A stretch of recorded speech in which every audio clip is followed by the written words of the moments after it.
राधे राधे। जय श्री कृष्ण। जिन भक्तों ने कल एकादशी व्रत किया, आज वे एकादशी व्रत का पारण करेंगे। तो एकादशी व्रत के पारण में आज हम सुनेंगे तुलसी माता की कथा।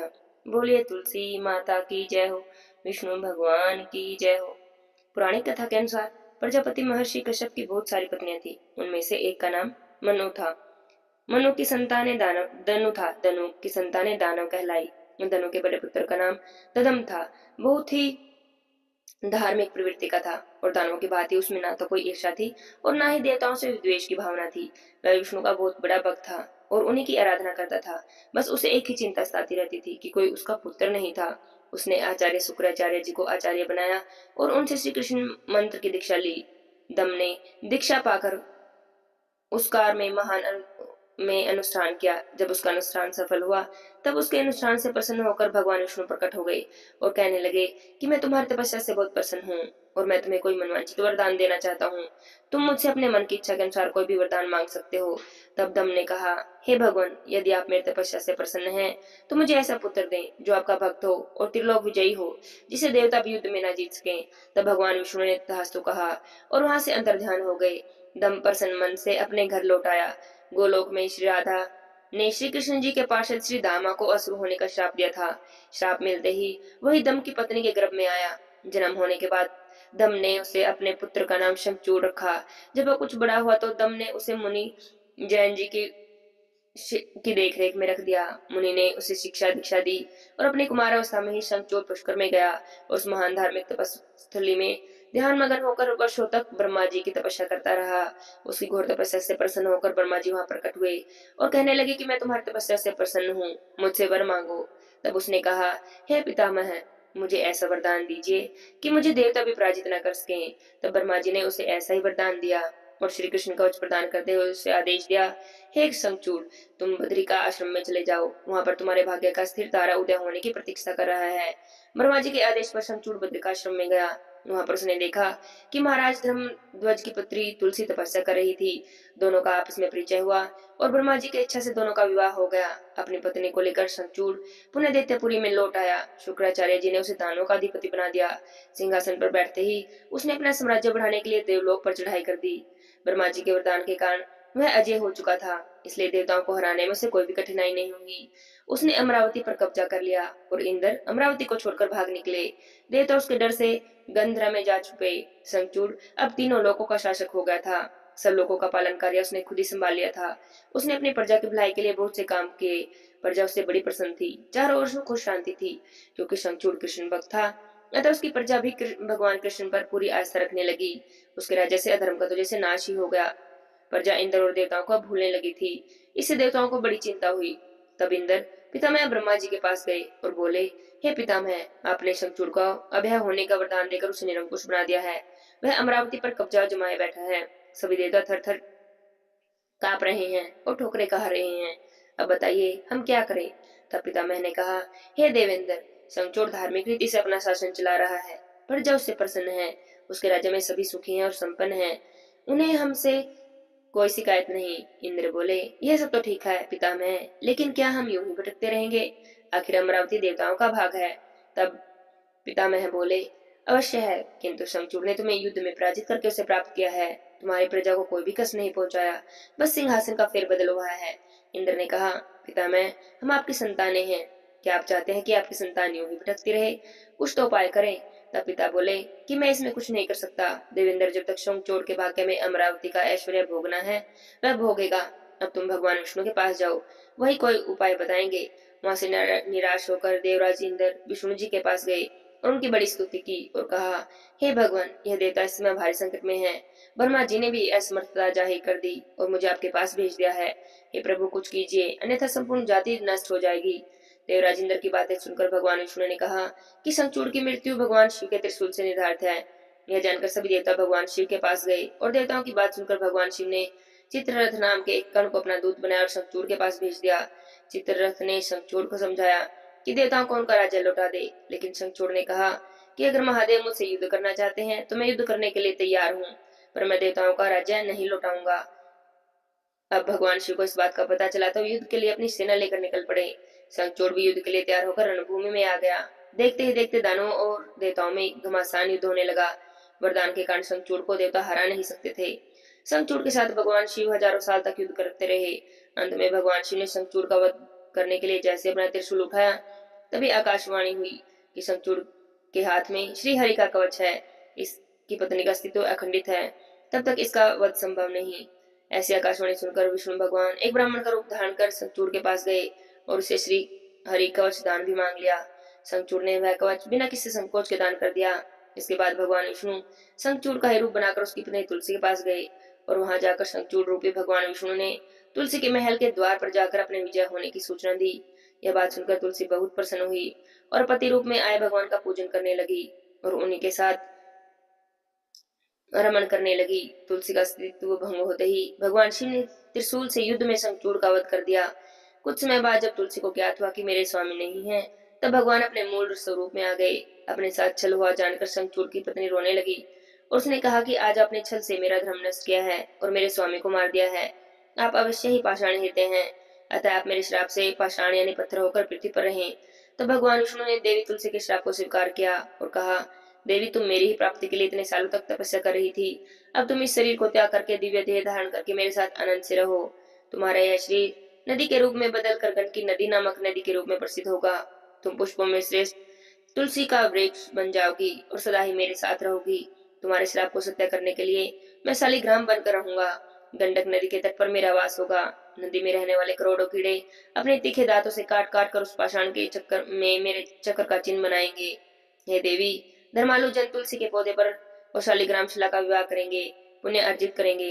एकादशी के दिन भगवान शालिग्राम और तुलसी जी का कोई भी पूजन करेगा, उसकी सभी मनोकामनाएं पूरी होंगी। जो मेरे को तुलसी अर्पित करेगा, उसकी सभी मनोकामनाएं मैं पूरी करूंगा। ऐसा कहकर भगवान विष्णु वहां से अंतर्ध्यान हो गए। एकादशी पारण के दिन तुलसी माता की भगवान विष्णु की इस कथा को जो कोई भी सुनता है, उसे एकादशी व्रत का पूर्ण फल प्राप्त होता है। उस पर तुलसी माता की और विष्णु भगवान की सदा ही कृपा बनी रहती है। उसके जीवन के सभी कष्ट दूर हो जाते हैं, उसकी सभी मनोकामनाएं पूरी होती हैं। बोलिए तुलसी माता की जय हो, विष्णु भगवान की जय हो। एक समय की बात है, भगवान विष्णु से माता लक्ष्मी जी पूछती हैं, हे प्रभु, तुलसी के पास दीपक जलाने का क्या महत्व है और रोज शाम को तुलसी के पास दीपक क्यों जलाया जाता है? मनुष्य इससे कौन सा फल प्राप्त करता है? तुलसी के पास दीपक जलाने की विधि क्या है और दीपक जलाते समय कौन से मंत्र का उच्चारण करना चाहिए?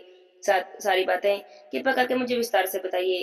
तो भगवान श्री हरि विष्णु जी ने कहा, हे देवी, आज आपने समस्त मानव जाति के कल्याण के लिए बहुत ही महत्वपूर्ण प्रश्न किया है। आपके इस प्रश्न का उत्तर देने से पहले मैं आपको एक प्राचीन कथा सुनाता हूँ, जिससे आपको आपके सभी प्रश्नों का उत्तर मिल जाएगा। आप ध्यान से इस कथा को सुनिए। इस कथा को सुनने मात्र से ही 100 वर्षों तक तुलसी के पास दीपक जलाने का पुण्य प्राप्त होता है। तब माता लक्ष्मी जी कहती हैं, हे प्रभु, मैं इस कथा को सुनने के लिए उत्सुक हूँ, कृपा करें और इस कथा को सुनाना प्रारंभ करें। तब भगवान विष्णु माता लक्ष्मी को कथा सुनाते हैं। श्री हरि भगवान विष्णु जी कहते हैं, हे देवी, पूर्व काल की बात है। दक्षिण दिशा में तुंगभद्रा नाम की एक बहुत ही बड़ी नदी है। इस नदी के किनारे पर हरिहरपुर नाम का एक अत्यंत सुंदर नगर बसा हुआ है। उसी नगर में काशी नाम के एक ब्राह्मण निवास करते थे। वे ब्राह्मण अत्यंत गुणवान, चित्रवान और धर्म कार्य करने वाले थे। वेदों को मार्ग पर चलने वाले थे। उन्होंने सभी शास्त्रों का अध्ययन किया हुआ था। उन ब्राह्मण की एक पत्नी थी, जिसे लोग दुराचारी कहकर बुलाते थे, क्योंकि उसके कर्म ही उसके नाम के अनुसार थे। वह सदा अपने पति को अपमानित करती, अपने पति के लिए कुवाच्य कहती, अपने पति को बहुत दुख देती और कभी भी अपने पति के लिए भोजन नहीं बनाती। अपने पति के साथ कभी शयन भी नहीं किया, कभी उसके साथ प्रेम से व्यवहार नहीं किया। पति के मित्र परिवार के लोग घर पर आते तो वह उनको अपमानित करके भगा देती और समकाम भान से उन्मुक्त होकर निरंतर अन्य व्यभिचार स्त्रियों के साथ घूमा करती। उसका मन पति को छोड़कर प्राय पुरुषों में ही लगा रहता। उसने कभी अपने पति से प्रेम से बात नहीं की, किंतु प्राय पुरुषों के संग बैठकर बातें किया करती थी। प्राय पुरुषों को मोहित करने के लिए सज धज कर गांव में घूमने जाती। कभी वन में, कभी किसी वृक्ष के नीचे खड़ी रहकर सुंदर पुरुषों की राह देखती और किसी दुष्ट को पुरुष को मोहित करके उसके संग भोग विलास करती। फिर एक दिन वह दुराचार स्त्री वन में जाकर एक वृक्ष के नीचे खड़ी हो गई। उस समय उसका चित्त काम से भरा हुआ था। वह किसी सुंदर कामी पुरुष की राह देख रही थी, किंतु बहुत समय बाद भी उस स्थान पर कोई पुरुष नहीं आया। तो वह बहुत दुखी हो गई और प्रीतम की खोज में इधर उधर देखने लगी। उस दिन उसका सारा परिश्रम व्यर्थ हो गया। वह वहां पर खड़ी होकर नाना प्रकार की बातें कहकर विलाप करने लगी। आज तो इस मार्ग में कोई भी सुंदर पुरुष नहीं आया, अब मैं कैसे अपनी काम वासना को शांत करूंगी? इतना कहकर जोर जोर से विलाप करने लगी उस जंगल में एक भयानक बाघ निवास करता था। उस पापनी स्त्री की आवाज सुनकर वह जाग गया और उछलकर उस स्त्री को भक्षण करने के लिए उसके पास आ गया। उस भयंकर बाघ को देखकर उस स्त्री के तो पसीने छूटने लगे। वह भय से थरथर कांपने लगी। वह स्त्री कुछ करती, इतने में ही उस बाघ ने अपने पंजे से उसे घायल कर दिया और वह जमीन पर गिर पड़ी। जमीन पर गिरते ही चिल्लाते हुए कहने लगी, अरे बाघ, तू यहाँ किस लिए आया है और मुझे क्यों मार रहा है? मुझे छोड़ दे, मेरा भक्षण करके तुझे क्या मिलेगा? उसकी बातें सुनकर वह बाघ क्षण भर के लिए रुक गया और हंसते हुए बोला, अरे दुष्टा, आज विधाता ने तुझे ही मेरा ग्रास नियुक्त किया है। तुझे जैसी स्त्री का भक्षण करना ही मेरा काम है, तभी तुझे इस शरीर से मुक्ति मिलेगी। और तब वह स्त्री कहने लगी, हे बाघ, तुम कौन हो? मुझे सच सच बताओ, किस कारण से तुम्हें बाघ की योनि में जन्म लेना पड़ा और तुम मुझे ऐसी स्त्रियों का भक्षण क्यों करते हो? पहले मुझे सारी बात बताओ, फिर मेरा भक्षण करना। तब बाघ कहता है, अरे पापनी, मैं तुझे अपने पूर्व जन्म का सारा वृत्तांत सुनाता हूँ, किस कारण से मुझे बाघ बनना पड़ा। ध्यान से सुन।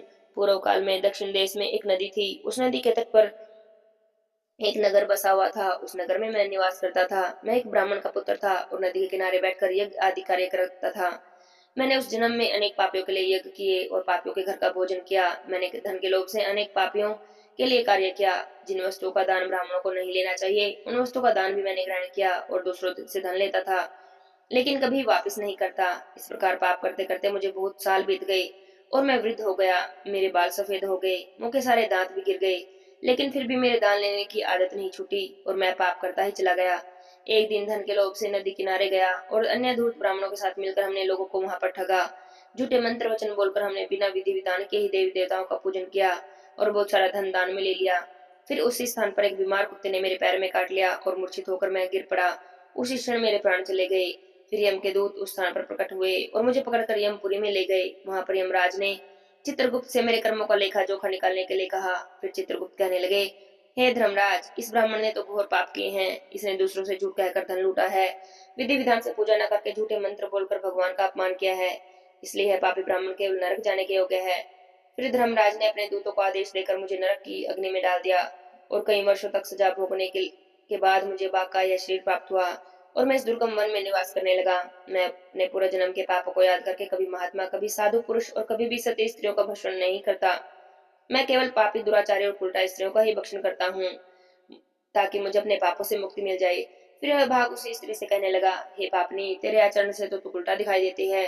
अपने पति को छोड़कर तू इस वन में अन्य पुरुषों के साथ भोग विलास करने आई है, इसलिए आज तू ही मेरे ग्रास अवश्य बनेगी। इतना कहकर उस बाघ ने अपने तीक्ष्ण नाखून से उस पापी स्त्री के टुकड़े टुकड़े कर दिए और उसे खा लिया।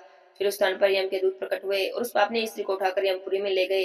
चित्रगुप्त ने उस स्त्री का लेखा जोखा निकाला और यमराज जी को बताया। यमराज ने उस स्त्री को घोर नरक में डाल दिया। कई वर्षों तक नरक की अग्नि में जलने के बाद फिर से पृथ्वीलोक पर एक चंडाल के घर में जन्म लिया और फिर से दुख भोगने लगी। इस दुख को सहन करते करते एक दिन वह तीर्थों में स्नान करने की वजह से अनंतपुरा में चली गई। वहां पर एक आश्रम के बाहर निवास करने लगी। वहां पर उस आश्रम में एक तुलसी का पौधा था। अन्य स्त्रियों को वहां पर उसने तुलसी के पास दीपक जलाते हुए देखा। उस पापी स्त्री ने भी वही किया। उसने तुलसी के पौधे के पास एक दीपक जला दिया। फिर उसी रात हृदयघात से उसकी मृत्यु हो गई और यमराज के दूत उसे ले जाने के लिए वहां पर प्रकट हुए। जैसे ही यम के दूत उस पापी स्त्री को पास में बांध कर ले जाने लगे, तभी भगवान विष्णु के दो पार्षद उस स्थान पर प्रकट हुए और उन्होंने उन दोनों को रोक दिया और कहने लगे, हे दूतो, तुम इस स्त्री को छोड़ दो, यह नरक जाने के योग्य नहीं। तुम किसके आदेश से ऐसा धर्म कर रहे हो? तब यमदूतों ने कहा कि हम यमराज के आदेश से इसे लेने आए हैं, किंतु आप हमें किस बात से रोक रहे हैं? यह स्त्री अत्यंत पापनी है। तब भगवान विष्णु के पार्षद कहने लगे, यह स्त्री तो विष्णु भक्त है, यह नरक के जाने के योग्य नहीं। इसने शाम के समय तुलसी के पास दीपक जलाया है, इसी कारण से इसके सभी पाप नष्ट हो गए। प्रभु यह नरक जाने के नहीं बल्कि स्वर्ग जाने के अधिकारी बन गई है। पार्षदों की बातें सुनकर यमदूतों ने उस स्त्री को उस स्थान पर छोड़ दिया और यमलोक में चले गए। वहां पर जाकर उन्होंने यमराज को सारा वृत्तांत कह सुनाया। फिर भगवान विष्णु के पार्षद उस स्त्री को दिव्य विमान में उठाकर स्वर्ग लोक में गए। भगवान विष्णु कहते हैं, हे देवी, इस प्रकार से तुलसी के पास केवल दीपक जलाने मात्र से ही मनुष्य सभी पापों से मुक्त हो जाता है।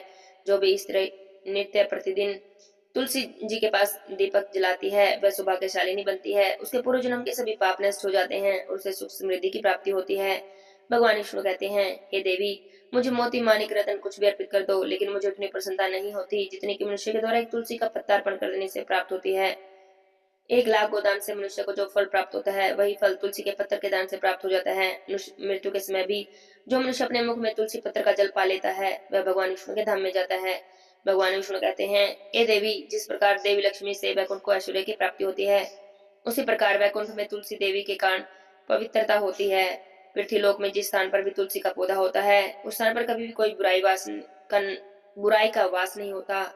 ऐसा स्थान सबसे अधिक पवित्र होता है। इसी कारण घरों में तुलसी का पौधा अवश्य लगाना चाहिए। इस प्रकार भगवान विष्णु ने देवी लक्ष्मी को तुलसी देवी के पास दिया जलाने का महत्व बताया। बोलिए तुलसी माता की जय हो, विष्णु भगवान की जय हो, लक्ष्मी माता की जय हो। जय जय श्री राधे श्याम।